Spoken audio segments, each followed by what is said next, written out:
Well, hello there folks, this is Lige, and welcome to a video for Monster Hunter Wilds. Today we'll be continuing my ongoing journey to document all of the wildlife in the game's different environments. If you are here for the first time, then as a summary, my goal is to observe nearly every creature we can find and try to record all of the different behaviors they can exhibit. Now when I say creatures, as you would expect from a Monster Hunter game, this of course includes the titular large monsters that are the main targets that we are tasked with hunting throughout the game. But before you say, I've hunted these creatures hundreds of times and know all there is to know about them, I need to mention that I will not be focusing on the combat-specific actions.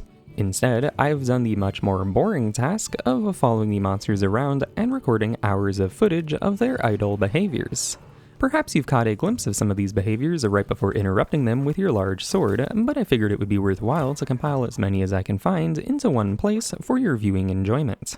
Now the fun doesn't stop with the large monsters. Also present in every environment are a variety of small monsters which typically play minor roles in your hunts, such as serving as food for both you and the large monsters, or acting as environmental hazards. But it's worth saying that these are meant to be living creatures with their own goals in life, and thus they all have their own unique behaviors that should prove to be quite interesting to document. Finally, each environment also has a diverse array of endemic life, which have roles ranging from providing a one-off utility for the hunter to simply serving as set dressing. For this video, I won't be covering every single endemic creature, as many of them aren't really all that interesting. Instead, I will document a hand-picked selection of creatures that either have slightly more interesting behaviors to observe or are just pretty cool to look at.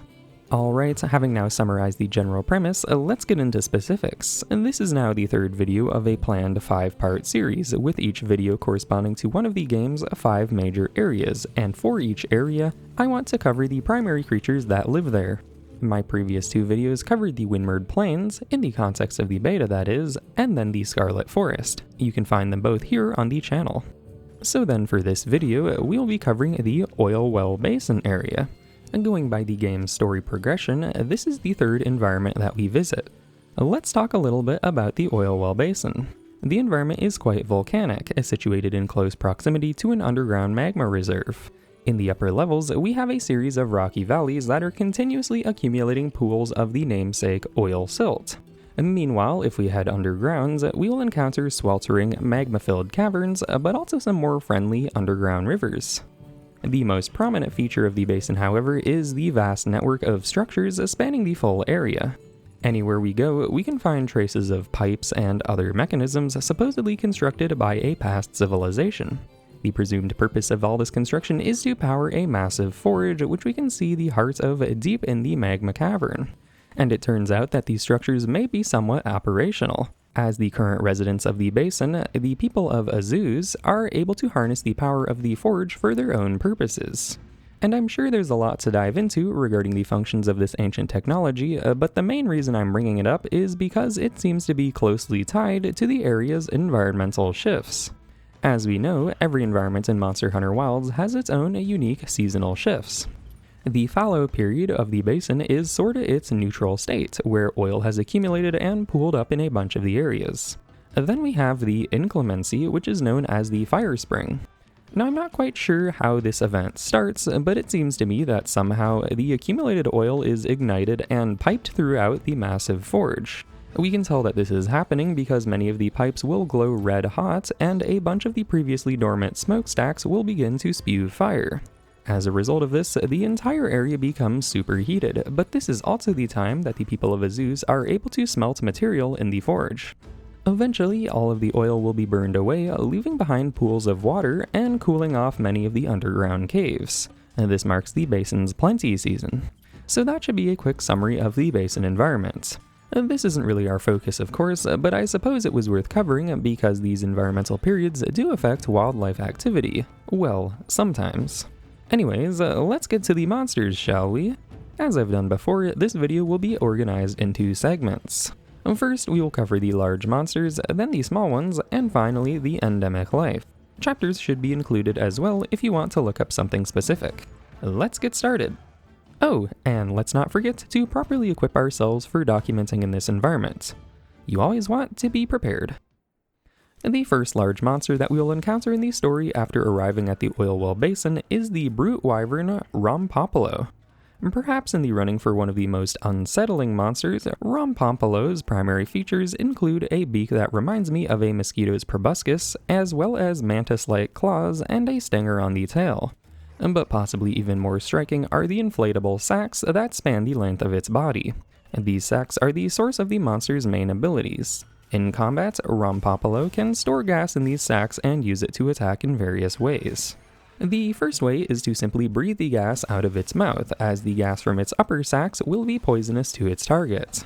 However, the gas can be injected directly into the ground through Rompopolo's stinger. When used this way, the gas is able to leach into the oil silt and detonate with a violent explosion. And supposedly, this explosion technique is how Rompopolo is able to hunt for food. According to the notes, Rompopolo makes these explosions in the ground and blasts out small creatures to feed on. Almost like dynamite fishing, except in the ground. As it turns out, we can even see this happening. As has been the pattern for all of these wildlife videos, for the large monster behaviors, we are usually looking for a few key idle actions. Because admittedly, large monsters are going to be pretty boring 90% of the time, and that remaining 10% is what we are interested in documenting. So the first key action we can look at for Rompopolo is its unique feeding behavior. And this will see the monster perform its usual gas injection into the oil, causing a small cluster of stuff to rise to the surface. After that, Rompopolo will swing around its long whip-like tongue to snap up some things to eat. Upon closer inspection of the unearthed mass, we can see that this mostly consists of a bunch of small crabs, which must have been what it was eating. These also match an endemic life species living in the area, the Crudeshell Crab. Finally, we can loot this cluster of crabs for the usual bonus monster part. And on the subject of actions that produce lootable monster tracks, I have managed to observe 2 more of these. The one that I think is the most common is this simple action where Rompopolo will scratch at the ground with its scythe-like arms. Judging from past observations, this is a pretty standard action among large monsters, possibly either serving to mark territory or simply groom their claws. In Rompopolo's case, it does follow this by wrapping its tongue around its claw, which could either serve to clean it off, or perhaps this was just another method to find food, and it's slurping up some small critters that it dug up. The final track we can loot is another one common among large monsters. Nothing special here, it's just dung. So that wraps up the trackable actions for Rompopolo. As is the case for most large monsters, there are a few more noteworthy behaviors we can look at. Since I haven't shown it yet, we should take a look at Rompopolo's simple idle loop. Of course, this is what we can find most monsters doing that other 90% of the time, but these animations can still be kinda interesting to look at. In Rompopolo's case, it can often be found looking around the area, which is standard for most monsters, but what's unique is that it will then follow this by quickly whipping its tongue forward for some reason. And one thing that seemed a little strange to me is that it would almost look like Rompopolo would get stuck in a loop, standing in one spot and doing this idle animation over and over. So I guess that's unique, if nothing else. Now, so far, we have observed Rompopolo primarily in a state of having all of the sacs on its body fully inflated. When one shows up in the map, this is the state we will usually find it in. However, through the process of fighting the monster, it is possible to deflate these sacs, temporarily preventing it from using any gas-based attacks. And I have to say, in the deflated states, the monster somehow looks even more unsettling. But a thing I was curious about is if we got ourselves a deflated Rompopolo and just left it alone, would it act any differently? The answer from my observations seems to be nope. This was actually surprising to me because I assumed that it would want to reinflate itself as soon as possible. But this one I watched seemed to be business as usual for quite a while. Although I did never catch it performing its food catching action, which would require it to inflate its tail, but as this was a rare action in general, I couldn't be bothered to watch a deflated Rompopolo for hours to see if it would ever be able to perform it. Upon engaging the monster in combat, however, we can see Rompopolo inflate its body back up as the first order of business, so I guess it really just does it when it needs to. The last random idle action I managed to record is another standard one, the act of drinking water. As far as I can tell, all creatures need this to live, so it's not unusual to see monsters having some. I didn't go out of my way to get footage of this for every monster, but I'll include the ones that I did catch because we can always appreciate some nice drinkies. Okay, the final section to cover for Rompopolo shall be multi-monster interactions. This will usually include things such as turf wars or any behaviors shown towards other monsters. When it comes to unique turf wars involving Rompopolo, I have seen 2 of them. Let's look at one of them right now. The first one will involve Rompopolo and either Rathian or Rathalos. I'm pretty sure the animation is identical for both of them, although I only got footage for the one involving Rathian. If you ask me though, this is a very Rathalos-coded fight, as Rompopolo's adversary attacks from the air, swiping with talons before shooting a mid-air fireball. Then poor Rompopolo is just picked up and dropped, not really getting a chance to do anything in the fight. The other turf war animation we have is a bit more interesting, but as it involves another monster in this area, we will get to it a bit later. The last interaction I wanted to point out is actually a bit of an inconsistency. If we read the field guide entry for Rompopolo, it mentions that they are extremely territorial and will readily engage with their own kind.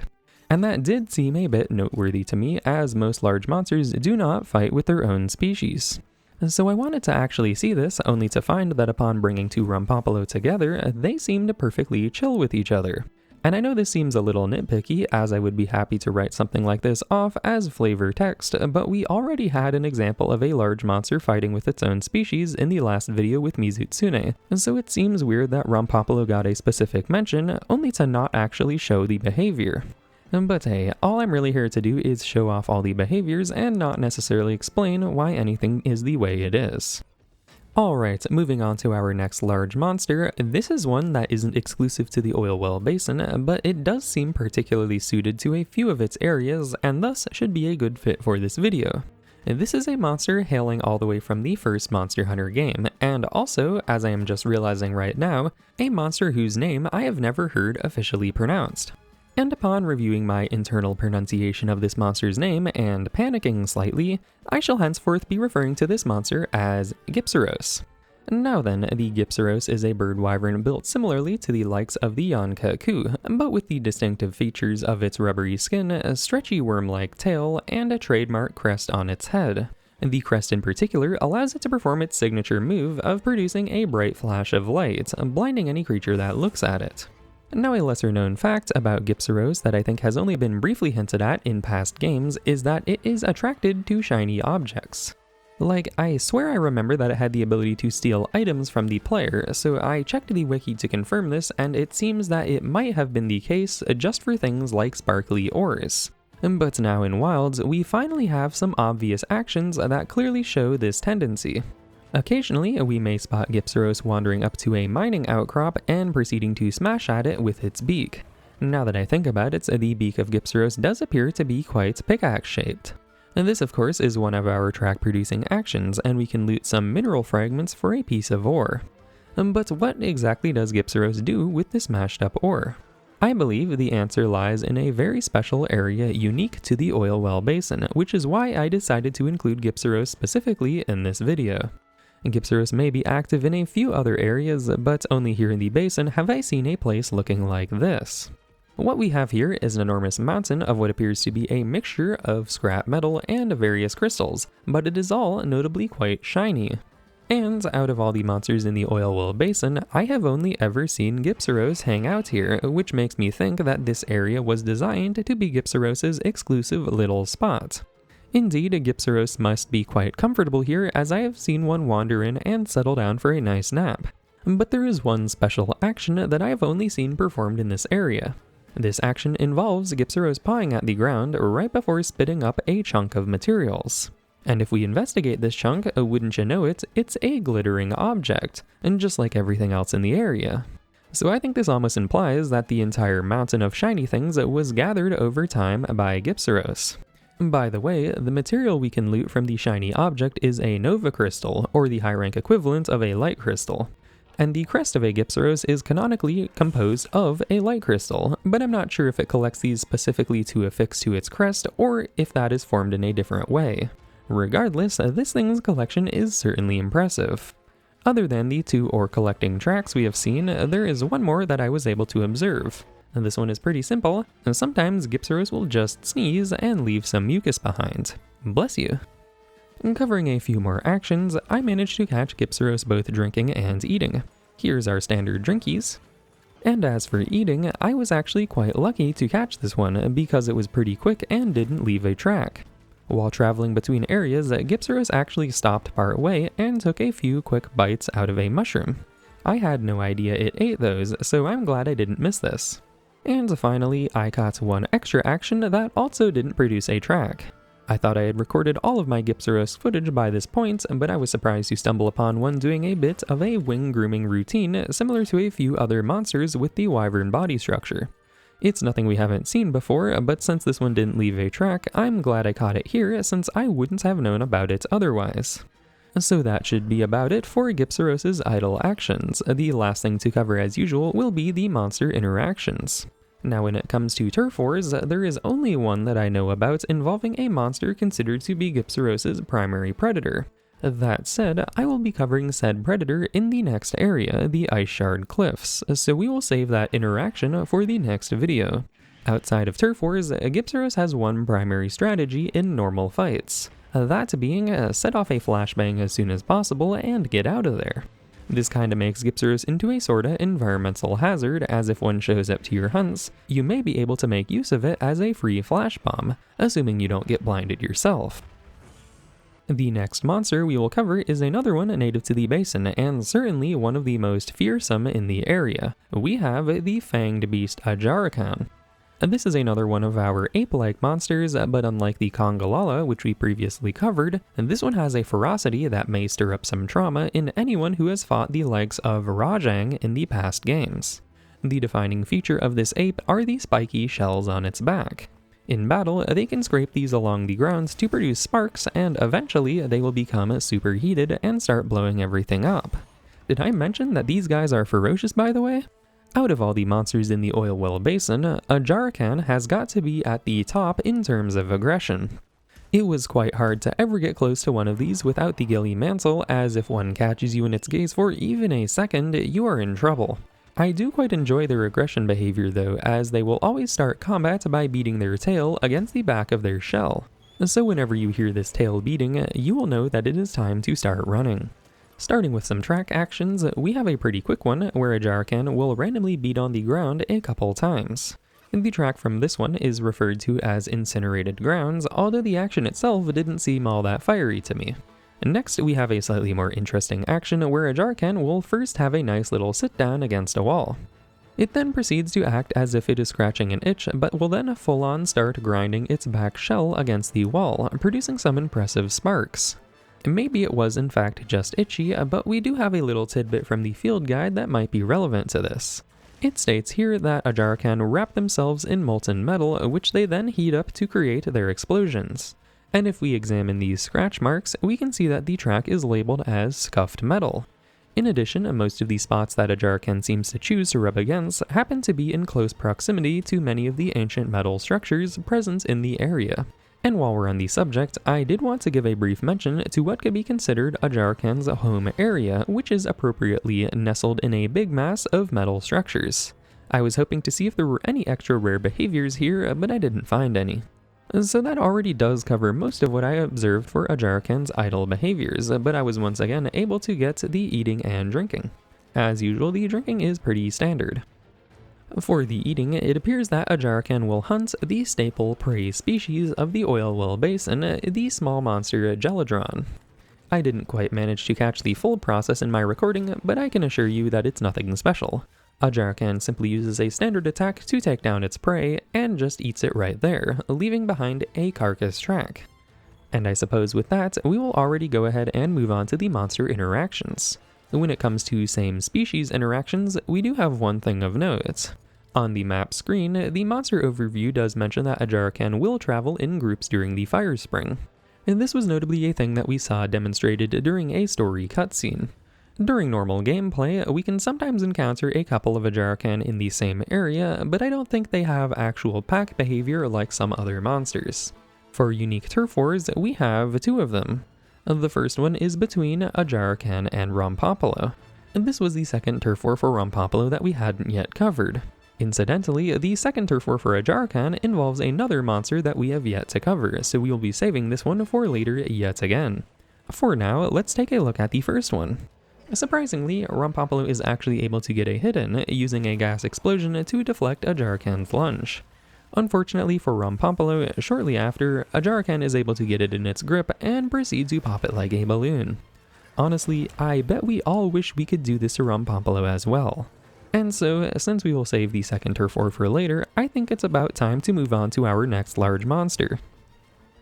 Alright, next up we have yet another classic returning monster, and this is one I have missed for quite a while.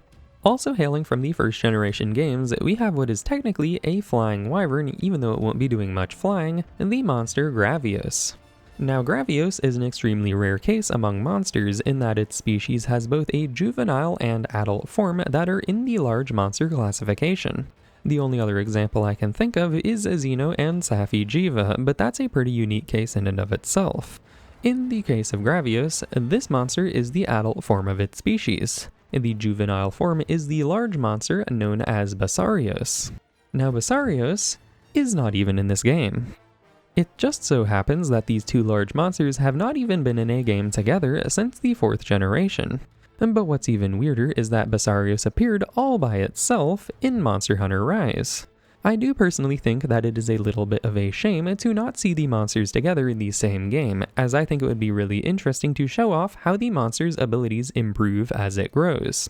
To give an example, while Basarios is capable of firing a powerful heat laser, it doesn't yet have full control over the ability and will sometimes fail to perform it. Gravios, on the other hand, has developed quite a bit of mastery over this laser, and its new Wilds iteration shows this off better than ever. And okay, I know this isn't the main topic of the video, but I just want to take a second to appreciate how awesome Gravios' new laser moves are. And just from the visuals and sound design of the laser, you can tell that it is frighteningly powerful. Well anyways, let's tone things down a bit and get in some observations outside of combat. From an aggression standpoint, I was actually surprised to learn that Gravios is relatively chill with the hunter. Even when standing quite close for a while, it wouldn't attack, but it did occasionally angrily stare at me. Only after being a nuisance for quite a while did it finally aggro. By the way, for the last couple of monsters I've covered, I did end up skipping over the idle loop animations because I think we've kinda gotten used to them by now. But I did want to shout out the one for Gravios, as this looking around behavior does look kinda silly from the right angle.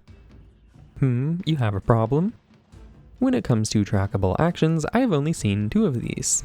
The first one involves Gravios simply expelling some gas from its body. If you've fought Gravios even a few times, then this shouldn't come as a surprise, as this is one of its main combat mechanics. Now the gas emitted during this idle animation does seem to be quite hot, as it ends up scorching the ground, which we can see while looting the track. I will say though, for science, I ran right through this gas and seemed to be perfectly fine, so I guess it's not as hot as it usually is. The second action seems to only be doable near certain walls, as Gravios would go up to one and rub its body against it, once again almost as if scratching an itch. Perhaps this also serves to shed some old shards of its carapace. Indeed, carapace shards are what we end up looting from this track. So I guess going by the pattern I've established for this video, we'll move on to the eating and drinking behaviors.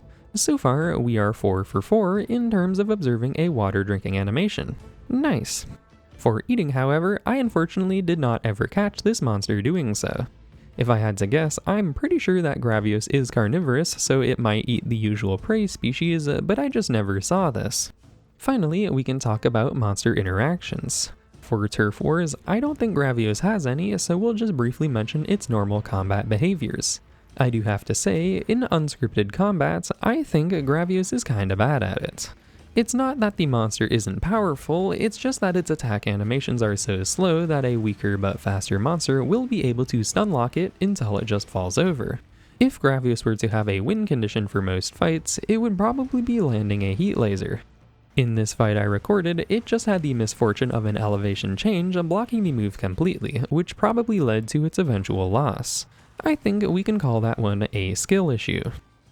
There is one final large monster we have to cover in this video. As is appropriate, we shall end by looking at the apex predator of the Oilwell Basin. Known by the people of Azure as the Black Flame, this is the first ever monster featured in a Monster Hunter game to be given the cephalopod classification. Its official name is New Udra.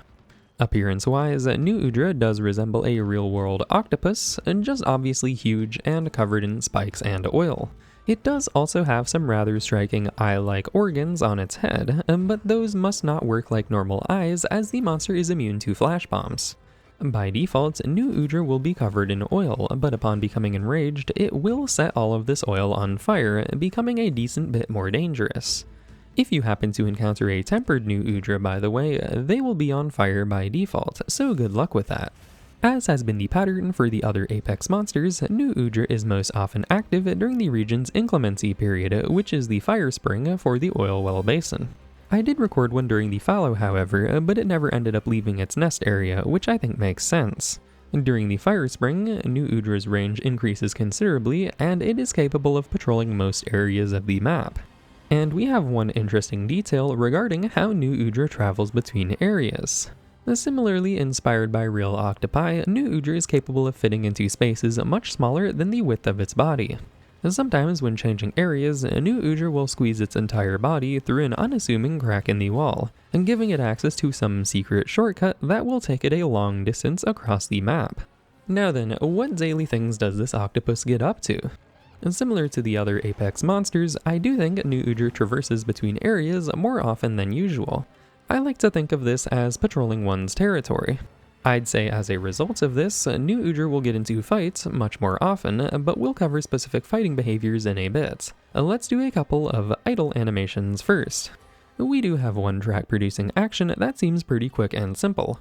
It just appears that New Udra takes a tentacle and brushes the back of its head? This just causes a little pool of its oil to fall to the ground, which we can loot. Pretty straightforward. For the next track action, I would first like to set up some context by showing off New Udra's eating behavior. I managed to record a New Udra eating only one time. For this meal, it appears a Gelidron is on the menu. To acquire the food, New Udra approaches a Gelidron pack and with a single tentacle swipe, fells the lot of them.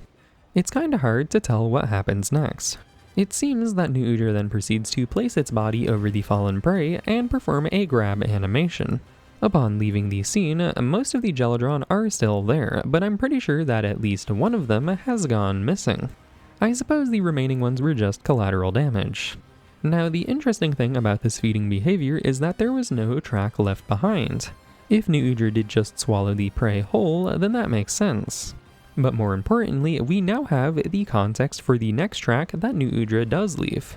Our next trackable action consists of New Udra producing a tube-like organ from its body and expelling a large amount of fluid. This tube, by the way, is also what New Udra uses to produce its devastating flamethrower attack.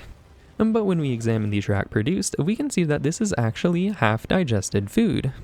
Mixed in with the oil are various bones, no doubt remains of a previous meal. So what this basically tells us is that New Udra will indeed swallow its prey whole, and then any non-digestible parts will be expelled as waste. A little bit gross, but pretty interesting. Okay, so with that, we have covered both the eating behavior and the trackable actions. I think one more notable thing to look at is a sleeping New Udra, which I'm sure you've seen on a standard hunt, but it's still pretty neat how it will stuff itself into this little tube with just a single tentacle poking out. Finally, we can move on to our interactions. Even in unscripted fights, New Udra is definitely a force to be reckoned with. All of the Apex monsters do seem to share a common trait in these fights in that they will have one particularly strong attack that is a surefire way to instantly knock down their opponents and deal a ton of damage. With Raidao, this would be its railgun, while Uthduna would simply place its body on top of its opponent.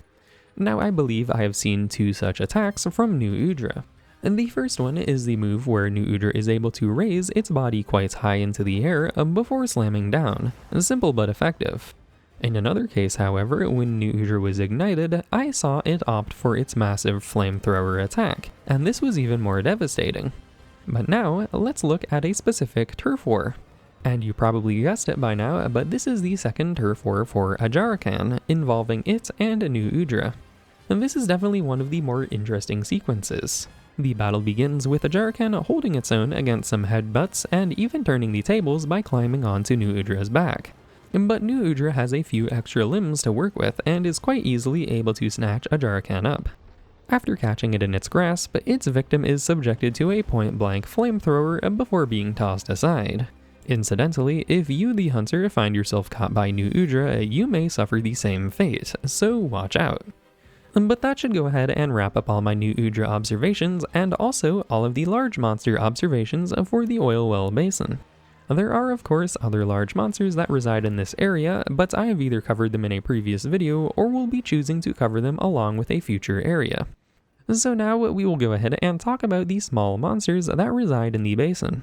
And I will mention right now that this segment will be a bit on the shorter side because there are only 2 monsters to cover. It just so happens that these are the only 2 basin-exclusive small monsters, and all others have already been covered. So then, let's get right to it. I think we'll first take a look at the main prey species of the basin, the amphibian Gelidron. So these fellows, how do I put this? They're, precious baby puppy lizards that when combined possess a single brain cell. Now when observing previous small monster prey species, I found that they had surprisingly complex behaviors, often migrating between areas and moving as a herd. The Gelidron on the other hand, well, they just don't do anything. Supposedly, according to the field guide, Gelidron set up ambushes to snap up small prey with their tongues, so I guess that explains why they sit around in shallow water not really doing much. The most noteworthy behavior of the Gelidron is that when a hunter stands near them, they will do this. Yeah, I'm not really sure what this is even supposed to be. Maybe this is how they respond to threats, although notably they don't show this behavior around large monsters that would hunt them without hesitation. Perhaps on the other hand, they see the hunter as their prey, potentially being the only thing around small enough to fit the bill.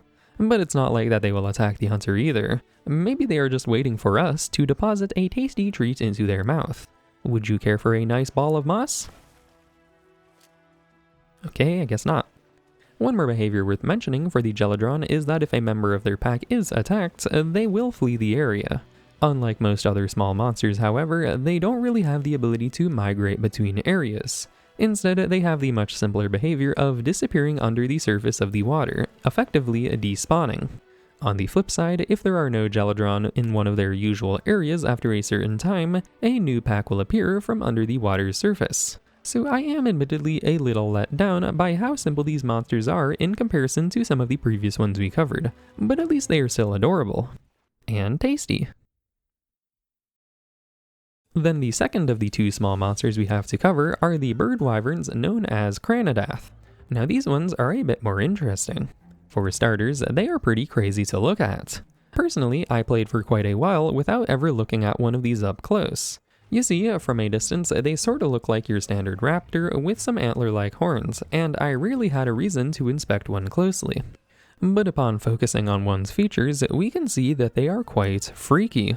They don't seem to have visible eyes, their mouths are all teeth, and those horns of theirs are attached to these long, fleshy strips, and definitely giving me big xenomorph vibes.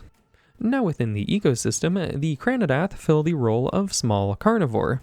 Similar to other small bird wyverns, they generally hang around in packs, hunt small monsters for food, and sometimes even pick fights with larger monsters. They will also be aggressive towards the hunter. When getting into a fight with one, this gives us a good look at how their horns actually function. Using the special muscles attached to them, they are able to pull the horns together into a sorta hammer shape, which they can then use to deliver a punishing headbutt. Compared to the Gelidron, the day-to-day behaviors of the Kranodath are a bit more interesting. Oftentimes we may just find them lounging around, but they can also be found hunting for food. And just like most other carnivores in the basin, their primary food source is once again the Gelidron. Their feeding behavior is pretty interesting to watch though. When the pack decides to hunt a Gelidron, one individual will use its hammerhead to make the kill, and then it will grab and carry the body to a more suitable location. Afterwards, other members of the pack will gather around, and they will all feast upon the spoils. A rather amusing thing that I got to happen was pushing a single Gelidron into the vicinity of a Kranodath pack, which instantly activated them, resulting in the Gelidron being swiftly hunted. What I also seem to notice about this feeding behavior is that the Kranodath that made the kill doesn't actually seem to partake in the feast. I'm not sure if there's any reason for this, but what I can tell you is that it does lead to a very weird and possibly unintended behavior. In this footage, I was observing a pack just lounging around, but all of a sudden, a single individual decided it was time to change areas and leaves on its own. Upon arriving in the next area, it decides to hunt a Gelidron, picks it up, and drops it in the designated spot. If the full pack were present, then I would imagine that they would start eating, but no one else is here. That is, until a second individual shows up. This second Kranodath, however, wants to hunt too, so it grabs itself a Gelidron and drops it right in the same spot. And I only managed to record these two individuals doing this, but I know for a fact that I have stumbled across absurdly large piles of Gelidron carcasses in these Kranodath eating spots, and I would bet that this weird behavior is how they ended up getting there. So, pretty neat, I guess. I think the remaining thing to cover about the Kranodath is how they engage with large monsters. Function-wise, the Kranodath behave quite similarly to the previously covered Talioth, which is to say that they can attack a large monster by clinging onto their body. Where the Kranodath differ, however, is their mode of attack. While the Talioth would use their large jaws to tear into a monster, the Kranodath use their special skulls to deliver some blunt force trauma, and this is shockingly effective.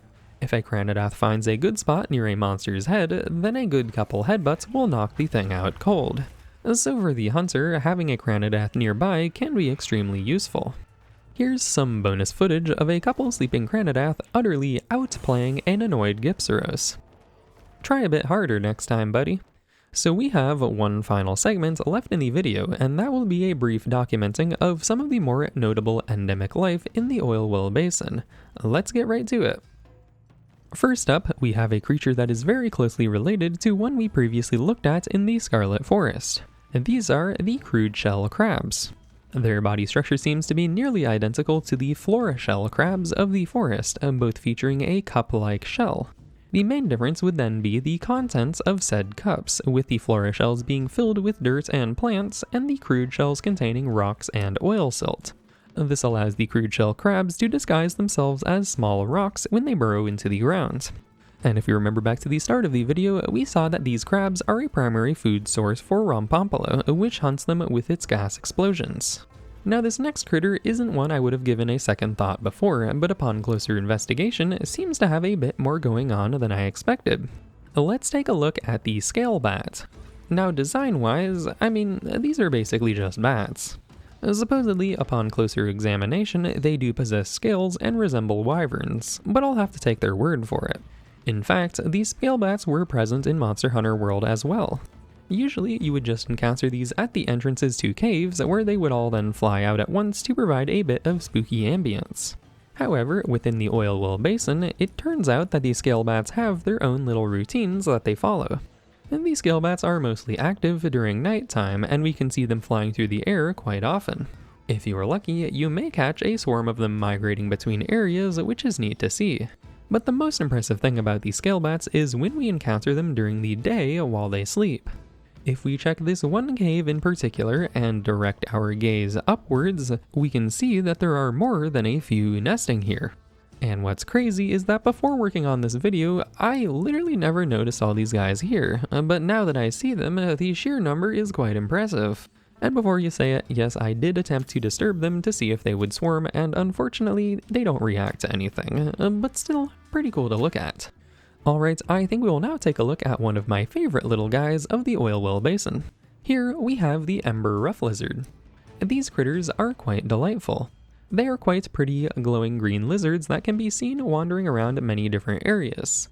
The guide states that they are much more common during the fire spring, and we can indeed see larger packs during this time. The main unique feature of these lizards are these trademark frills on their head. The best part is that this is how they communicate with each other. So we can see two lizards walk up to each other, open their frills, and start bobbing their heads. Now that's just adorable. Now the Ember Rufflizard also has a rare variant, the Azure Rufflizard. This one can rarely be found alongside the regular ones. The only difference is that it is larger and with a blue coloring. Thankfully, these ones are still just as happy to show off their frills. Speaking of pretty creatures, the next one we will look at is the Sparklerjelly. These small jellyfish-like creatures can be found in the caves of the basin during certain weather conditions. I remember the first time these showed up in the caves for me and being quite mesmerized by how different the area feels when they're around. Now behavior-wise, these don't really do much but float around, but they do certainly add a lot to the area's atmosphere. An interesting tidbit from the field guide does actually name drop the Coral Highlands from Monster Hunter World and says that these jellies are also found in that area. Which is interesting because I don't think this particular species was present in World, but there was a slightly different jellyfish species that did hang out in that area. Now the main reason I'm talking about these jellies is just so I have a reason to show off what is most definitely the craziest looking endemic life species in the game. Spawning very rarely only during certain times, we have the Peony Sparklerjelly. According to the guide, this jelly is the female of the same species. I only ever saw this once before making this video, and it certainly caught me by surprise. Incidentally, this huge thing will still fit in our capture net, so don't mind if I do. Okay, and now that we've covered the Sparklerjelly, we can talk about this next critter that supposedly has a relation to them. The blink angler is a creature resembling an anglerfish, but also capable of limited land movement. We can find these inhabiting the underground rivers of the Oilwell Basin, and supposedly they are adapted to hunt Sparklerjelly. I suppose when we look at one, the little points of light on it do sort of resemble a Sparklerjelly's pattern. When we look at this angler, we can see that it has started waving its lure around, possibly in an attempt to catch itself a jelly. It doesn't seem to be doing a great job at it though. And so, I think we will cover one final endemic creature, and I have saved a pretty interesting one for last. By this point, we are all familiar with the apex predator of the Oilwell Basin, New Udra, but it is quite possible that you have never seen the baby form of this monster. Or maybe you have seen it but didn't even realize you were looking at it. To begin our search for this baby monster, let's check the area that New Udra uses as its nest. If we happen to come here during the fire spring while New Udra is active, we may find that the monster has laid a bunch of eggs? Now where are these eggs, you might say? Well, just look up. All of these hanging algae-looking clusters are in fact countless New Udra eggs. Now once we've found these eggs, all we need to do is wait for them to hatch. Thankfully, this prospect isn't as bad as it seems. All we are waiting for is the end of the fire spring and the shift to the plenty season.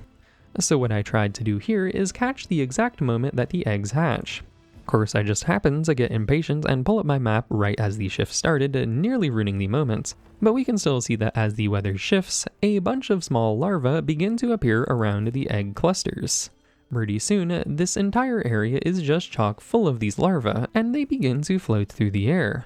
A bunch of them will eventually drift down to our level, so we can then capture a few of them with our nets. These larvae are known as New Yaya, and they do resemble a tiny little octopus thing. It does seem a little terrifying to imagine this many New Udra crawling around, but I can only assume that the tiniest fraction of these survive to adulthood. Still, seeing all these creatures showing up in the area at once is certainly a sight to behold. And I would have wrapped up my observations there, but getting to see these creatures up close and personal opened my eyes to something I never would have noticed otherwise. While I was getting footage for a different creature, I just happened to look out into one of the caves only to find, oh, that's a whole cluster of New Yaya. Have those just been there the whole time? And it wasn't just this one point they were visible from. Look, they're right here in one of the first areas. Not only that, we can see them from the base camp. There's no doubt in my mind that I've been looking directly at these and just not even registering their existence.